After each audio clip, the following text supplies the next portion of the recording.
পাথর প্রতিমা স্কুল মোড়ে ভয়াবহ অগ্নিকাণ্ড, ভস্মীভূত কিছু বাড়ি ও বেশ কিছু দোকান এবং আগুন লাগানো হয়েছে পাথর প্রতিমার ব্লক উন্নয়ন আধিকারিকের গাড়িতে।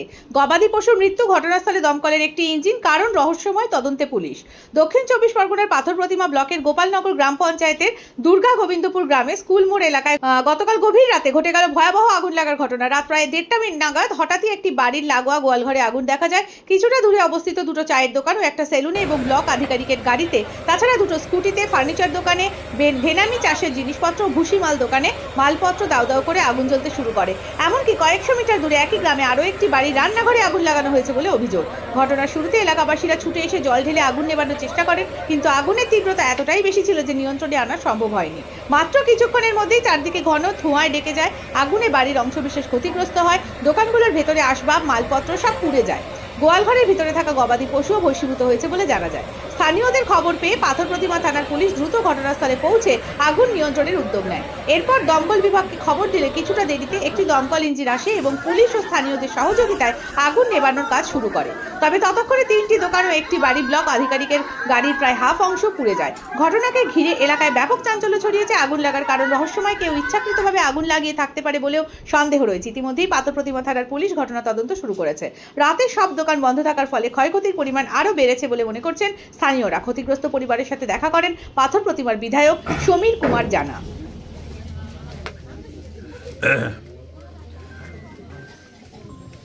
গত রাত্রি প্রায় 12টার পরে যতটুকু আমরা স্পটে এসে আমাদের সমস্ত এলাকার মানুষদের সঙ্গে কথা বলার পর জ্ঞাত হলাম, 12টার পর থেকে 12:30 এরকমই আন্দাজে গোপালনগর গ্রাম পঞ্চায়েতের একবারে এটা কি মোড় জানা, স্কুল মোড়ে, দুর্গা গোবিন্দ স্কুল মোড়ে, এখানে পাশাপাশি 3টে দোকান ছিল।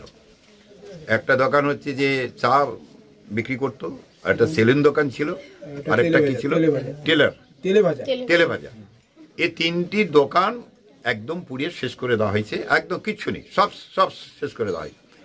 এর পরবর্তীকালে এই আততায়ীরা বা দুষ্কৃতকারীরা তারা কিন্তু আস্তে আস্তে করে পূর্ব দিকের একটা রাস্তা ধরে ভিতরের দিকে, গ্রামের ভিতরের দিকে আসার চেষ্টা করে।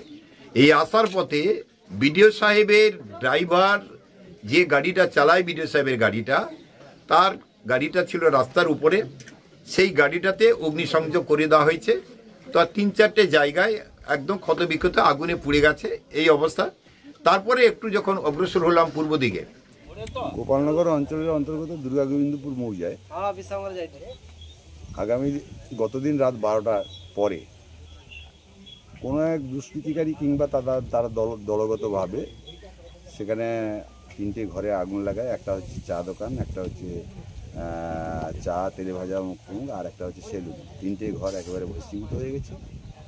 তার পূর্ব দিকে, অর্থাৎ যে রাস্তায় প্রায় 1 মাইল রাস্তা দূরে, সেখানে একটা কৃপাসিন্ধু ভূঁইয়া বলে একজন ব্যক্তি, তার গোয়াল এবং রান্নাঘর একসঙ্গে ছিল। সেই গোয়ালে আগুন লাগিয়ে সেই একটা জার্সি গাই এবং বাছুর, জার্সি গাইটা মারা গেছে, বাছুরটা এখনও জীবিত আছে কিন্তু সে বিধ্বস্ত অবস্থা।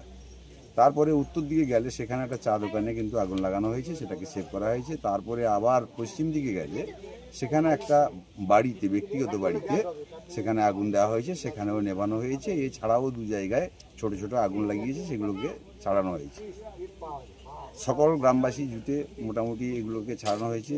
রামনারগড় থেকে এসেছিল, দমকল এসেছিল, দমকল এসেও এখানে ছাড়িয়েছে।